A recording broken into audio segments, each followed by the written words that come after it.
دیکھیے آپ نے جو سوال کیا تھا بڑا خوبصورت سوال ہے، اور آج کے جو ہمارا دور ہے اس دور میں بڑا افراط و تفریط ہے اس معاملے میں، ایک ایکسٹریم پائی جاتی ہے دونوں طرف، بالخصوص ہمارے یعنی اہل سنت میں بھی اس کے متعلق ایکسٹریم پائی جاتی ہے.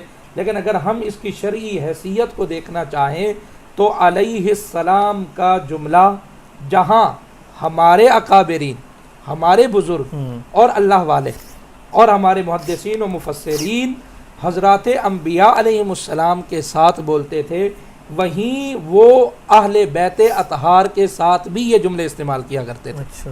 مثلا میں آپ کو صرف ایک مثال دینا چاہتا ہوں یہاں پر.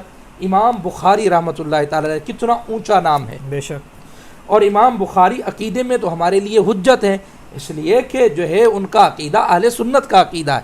اگرچہ فقہی معاملات میں وہ شافعی ہیں، ہم حنفی ہیں، لیکن عقیدتاً تو وہ سنی ہیں.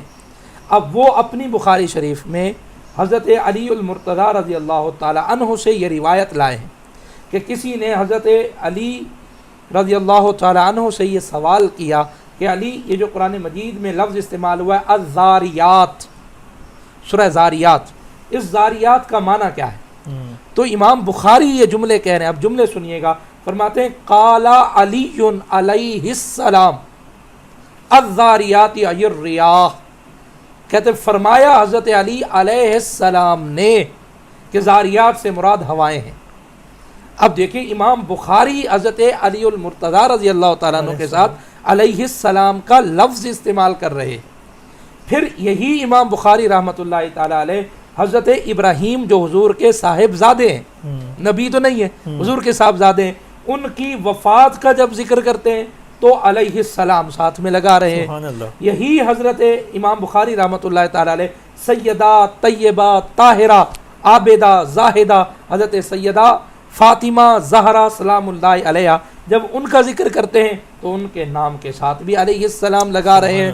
تو ہمارے لیے تو امام بخاری حجت ہے. اور پھر امام بخاری کی جو بخاری شریف ہے اس کی شرح کرنے والے امام ابن حجر اسقلانی نے نیچے لکھا، اسی کے تحت لکھا، کہا بخاری شریف کے نسخے میں یہ جملے موجود ہیں. امام علامہ بدر الدین عینی رحمۃ اللہ تعالی علیہ نے جو انہوں نے کتاب لکھی ہے، انہوں نے بھی اس میں یہی لکھا کہ جو ہے یہ جملے جو ہیں امام بخاری رحمۃ اللہ تعالی علیہ کے جو ہے نقل کیے گئے، یہ کسی وہ راوی نے نہیں بڑھائے، یہ خود امام بخاری کے الفاظ ہیں.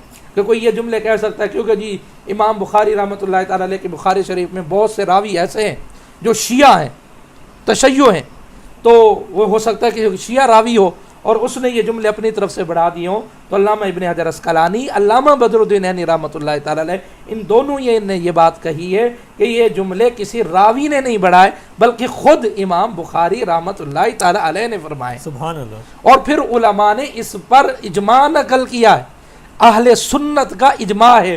امام جلال الدین سیوطی علیہ السلام بولتے تھے، قاضی ثناء اللہ پانی پتی رحمۃ اللہ تعالی علیہ السلام بولنے والے، آپ جتنے بھی محدثین اور مفسرین کو اٹھائیں جب وہ اہل بیت اطہار کا ذکر کرتے ہیں تو ساتھ میں علیہ السلام کا جملہ لگاتے ہیں. سبحان اللہ سبحان اللہ. اب یہاں ایک اعتراض ہو سکتا ہے، اس اعتراض کو بھی میں چاہوں گا کہ اس کو ڈیفائن کر دیں.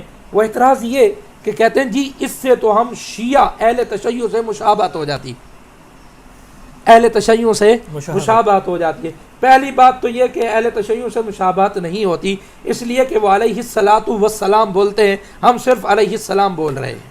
صحیح. دوسری چیز، ارے بابا اگر اہل تشیع سے مشابہت ہوتی ہے مستحب عمل میں تو یہ تو جائز ہے، اس لیے کہ وہ ذکر حسین کرتے ہیں ہم نہیں کرتے، تو مشابہت ہوئی کہ نہیں. وہ اگر محرم الحرام 10 محرم الحرام مناتے تو ہم نہیں مناتے، تو ہم بھی تو مناتے، تو مشابہت تو ہو گئی. پھر ان کو بھی ختم کر دو، پھر ذکر حسین بھی نہیں ہونا چاہیے ہماری مجلسوں میں، پھر اہل بیت کا ذکر بھی نہیں ہونا چاہیے، لیکن یہ سب کر رہے ہیں. تو اگر یہ تشابہ نہیں کہلا سکتا تو پھر علیہ السلام کہنا بھی تشابہ نہیں کہلا سکتا. سبحان اللہ. بے شک. ٹھیک ہے جی. تو یہ مسئلہ بڑا جو ضرورت تھی اس لیے ہم نے اس پر تفصیلاً گفتگو کر دی. اچھا اب یہاں ایک اور بات بھی یاد رکھیے. سر آپ نے جو ایک بات، میں آپ سوری آپ کی بات انٹرپٹ کر رہا ہوں، آپ نے ایک بہت پیاری بات بولی تھی کہ مفتی و علماء کرام کی سب سے بڑی اور سب سے لازمی چیز یہ ہے کہ وہ نیوٹرل ہو جائے. جی بالکل. جب تک نیوٹرل نہیں ہوگا تو وہ معاملے کی نزاکت کو سمجھے گا ہی نہیں. تو جس سے کہ نیوٹرل ہونے کا اگر سمجھے تو واقعی میں جو چیز مشابہت کر رہی ہے، اگر اس کے اندر اسلام اور سنت سے ریلیٹڈ کوئی اس کے اندر کوئی ہم ٹکراؤ پیدا نہیں ہو رہا ہے تو ہم اس کو اپنا سکتے ہیں. بالکل، بہت اچھی بات ہے. اب یہاں ایک اور بات بھی یاد رکھیے کہ کیونکہ ہم صوفیزم پر گفتگو کر رہے ہیں، سو اس لیے ہمارا کوئی یہ جو تجزیہ ہے کوئی حتمی تجزیہ نہیں ہے. ہم سے جو بھی چاہے اختلاف کر سکتا ہے، دلائل کی بنیاد پر وہ اختلاف کرے، ہم بالکل ان کا خیر مقدم کرنے والے لوگ ہیں. صحیح. کیونکہ ہمارے خود علماء اس معاملے میں مختلف ہیں. سو کیونکہ ہمارے اکابرین ہیں، ہمارے سر کا تاج، ہمارے بڑے، ہم ان کا ہر حکم ماننے والے، ہم ان کے ہر جو ہے مسئلے پر متفق ہیں، لیکن جہاں ان کا اختلاف ہے وہیں ہم بھی اختلاف کر سکتے ہیں. یہ امام اعظم ابو حنیفہ رحمۃ اللہ تعالیٰ علیہ کا قول تھا. امام اعظم ابو حنیفہ رحمۃ اللہ تعالیٰ علیہ فرمایا کرتے تھے کہ جب کسی مسئلے کے متعلق مجھے دیکھنا ہوتا ہے تو سب سے پہلے میں قرآن دیکھتا ہوں، پھر اس میں نہ ملے حدیث دیکھتا ہوں، پھر حدیث میں نہ ملے حضرات صحابہ کو دیکھتا ہوں، اور پھر حضرات صحابہ میں نہ ملے اور میرے ہی ہم اثروں میں ملے تو فرمایا پھر میں ان کی بات نہیں مانتا، اس لیے کہ وہ بھی مرد ہیں ہم بھی مرد ہیں، وہ بھی مرد ہیں ہم بھی مرد ہیں، وہ بھی عالم ہیں ہم بھی عالم ہیں.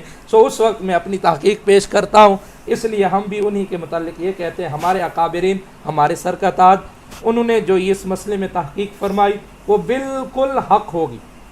ہم اس سے جو ہے نہ ان کے متعلق کوئی ایسے جملے ہم نے کہے ہیں، نہ ہم نے ان کی کوئی بے ادبی کی ہے، ہم نے بڑے ہی ادب کے ساتھ اپنا موقف ان کی بارگاہ میں رکھ دیا ہے. اگر وہ چاہیں تو اس کو قبول کر لیں اور اس میں جو ہے ہمیں جو ہے اپریشیٹ کر دیں. اگر وہ اس میں اختلاف کرتے ہیں تو ہم ان کے اختلاف کو بھی قبول کرنے والے لوگ ہیں.